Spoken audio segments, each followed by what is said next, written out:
Well, first up this evening to another horrific case of ragging being reported from Kerala. 5 students at the Kottayam Government Nursing College have been arrested after they allegedly abused and tortured 6 first-year students, even stripped the students naked and hung weights from their private parts. It comes as a reminder of the difficult realities on our college campuses. Uma Sudhir with the details. 5 students at Kottayam's Government Nursing College have been arrested and sent to 2 days in police custody after a shocking case of ragging was reported to the police. The third-year students are said to have subjected at least 6 first-year students to abuse, humiliation, torture and threats for nearly 3 months from November last year. The students have reported that they were stripped naked and dumbbells were hung from their private parts. Injuries were inflicted with a compass on their body and lotion was applied on it. They were reportedly videographed consuming alcohol, and that was used to threaten and blackmail them to pay for the liquor meant for seniors. It was only on Monday, when one of the first-year students was unable to pay money to the seniors for liquor and was badly beaten up, that he informed his parents, who advised the students to complain to the police. The college authorities were apparently unaware of the goings-on in the hostel. Less than 2 weeks ago, a mother of a teenager in Kochi had alleged that her son had jumped off the 26th floor of their building after he was subjected to inhumane bullying by his classmates. Last year, 20-year-old J.S. Siddharthan was found dead at his hostel in Wayanad's Veterinary and Animal Sciences University after being brutally beaten by his seniors for daring to dance with senior girl students on Valentine's Day. While a more stringent institutional and legal framework is needed to curb the menace of ragging and bullying, what is even more worrying is the seeming normalization of deviant behavior by youngsters, like seen in the recent case of Ranveer Allahabadia and Samay Rena. With inputs from Kerala and camera person Nagraju, Uma Sudhir, NDTV. It's not a one-off case. Recently, a teenager died by suicide in Kochi, allegedly after he was forced to lick a toilet seat in the name of ragging. Despite years of awareness campaigns and police action, it remains a reality we need to contend with from multiple dimensions: psychological, law and order, and safety for vulnerable and neurodiverse students on campuses. Only getting worse. Joining me this evening, Atulya Jayanand, the student leader from Kozhikode, Anand Kochukudi, senior journalist from Kerala, former police officer Sanjay Sahai, and psychologist Aruba Kabir. Aruba, if I may begin with you, there is a large psychological aspect that Uma Sudhir pointed to in her report, a sense of this is okay among students to, to put ragging on their juniors, to rag their juniors with dire consequences in some cases. It is a difficult issue that first needs to be addressed at a psychological level with kids, is it not? I guess it is getting, very normal in schools or in colleges to rag their juniors because somehow they have gone through it. It may not be in school. It may be maybe in there when they are playing games in their society, or at home they have seen certain things, or maybe just the TV, the kind of series we see, the kind of movies we watch, and we also want to do those heroic acts. And we go and we also do it. But if we see what is behind it, it's mostly the emotional imbalance, instability we encounter, we come across when we are seeing clients, and especially teenagers. They have a lot of emotional imbalance happening, instability happening, and they take it out on, their peers or maybe juniors. Atulya, teenagers taking it out, what is the student community doing to avert such cases of ragging? Is this a reality, on campuses, especially in some government college campuses? Or is it a reality across the board? As a student leader, what's your role in fighting it?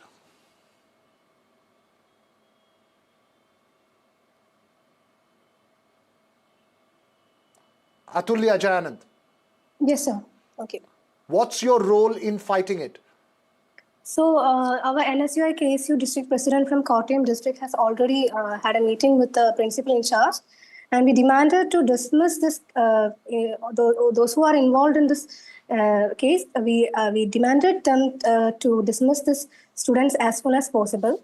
And first of all, I am extending my support to the victims too. And we are in constant battle of fighting the ragging issues in our colleges, college campuses, and also I think these are very much linked to the the drug abuse that the students are in very much proud to be in this drug and alcohol itself. So even in this Kottayam case also, we had found that these criminals had extorting money from the juniors for alcohol, for buying alcohol. So every time when a ragging case is linked, there is this always the criminals are using this kind of drugs or alcohols. So this drug abuse and this alcoholism is very much linked to the ragging in all our campuses. Right. That's an important point that you're making there, Sanjay Sahai. Drug abuse and alcohol linked to ragging despite several awareness campaigns, and you've seen this for several years as a police officer as well. What is the sense you're getting? Are we getting worse? Is it getting more reported and more visibility? Or do you believe that there will always be this one-off case, but overall campuses have become far more aware and there are far more regulations against and protection against ragging? I think more of it is getting reported this year because this sort of a video recording and all that was not available, say, till around 5-10 years back. What I would like to believe and what is the reality also that alcohol and drugs is the norm on college campuses. And the college administration, basically they allow these rogue campuses to persist and even support. If we take the instance of this particular college, I'm convinced of the fact that there will be no CCTVs there, no video footage audit, no counselors, no earlier action in any of the ragging cases because the ragging cases would remain unknown to them. If the academia does not know how to run the academic campuses, I think it's high time they hand it over to administrators and security personnel. And even if you try and find out that if there is anybody who is in charge of the security, I have been talking about this from the Arjekar case to Anna University and all sorts of cases. There is absolutely nobody who is in charge of that particular thing.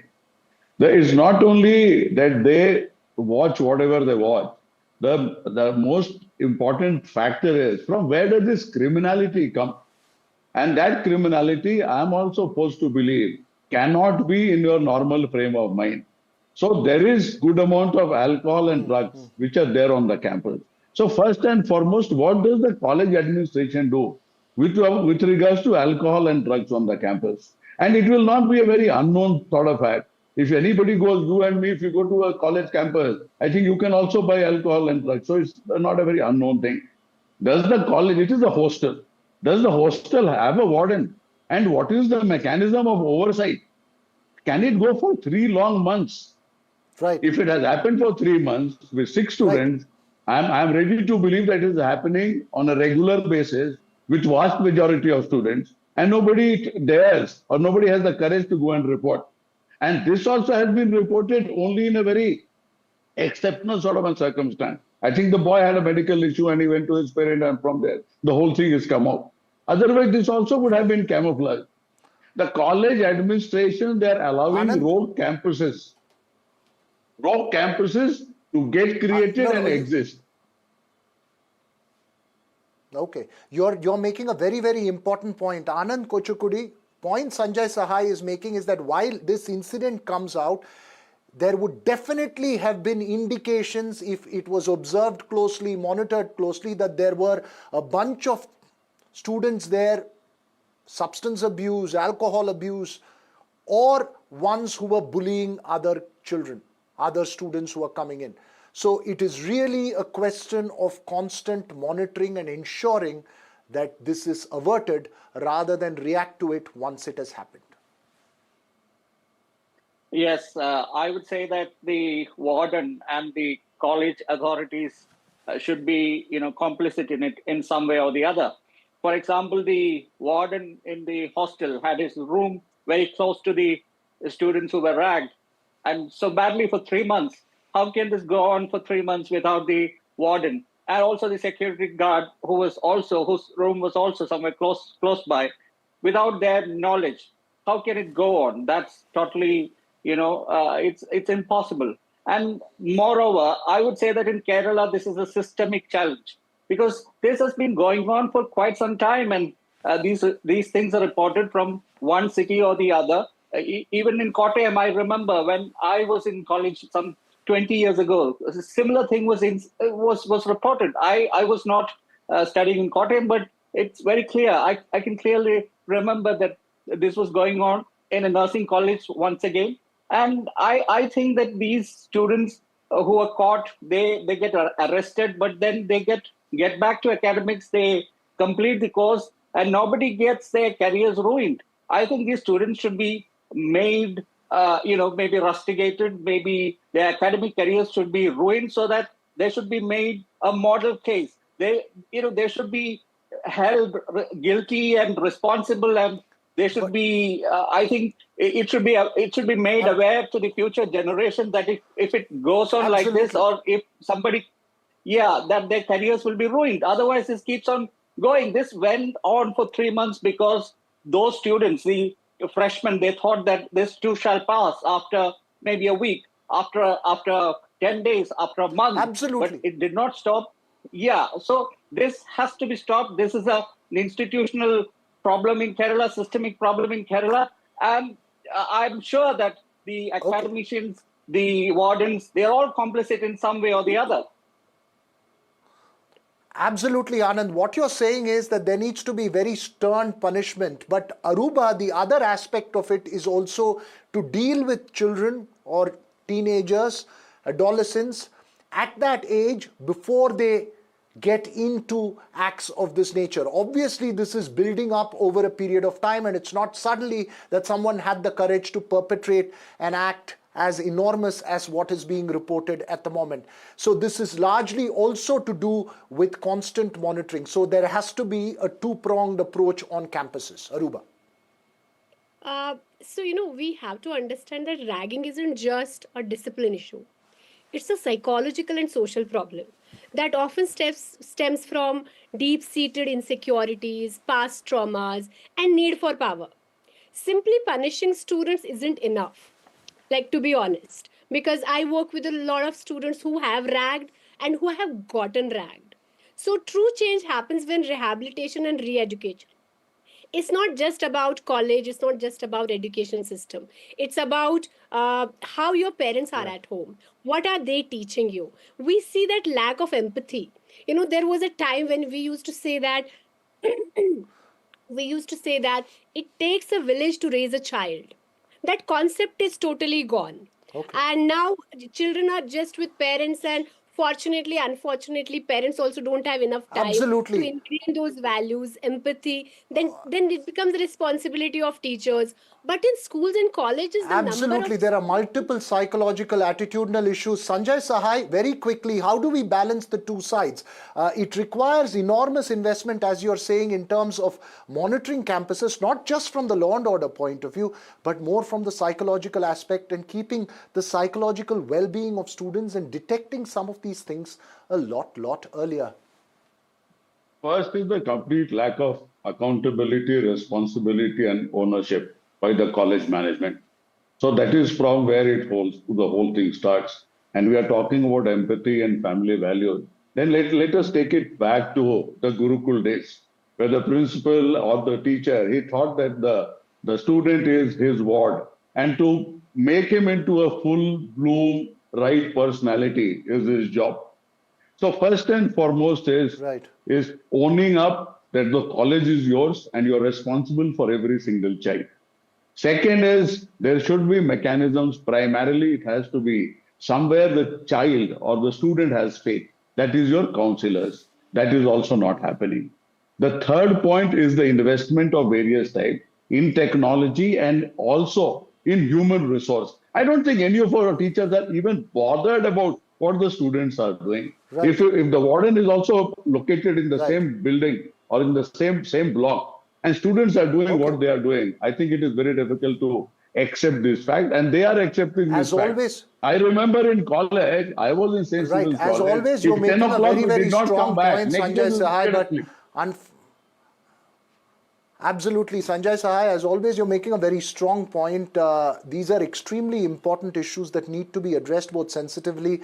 Obviously, from Kerala, we've got 2 cases. Is that a case of increased reporting, or are campuses in certain parts less safer than others? So we'll have to keep that conversation going on. But thanks to all 4 of you for joining me on the show this evening. We'll keep our focus on these cases and on student welfare overall.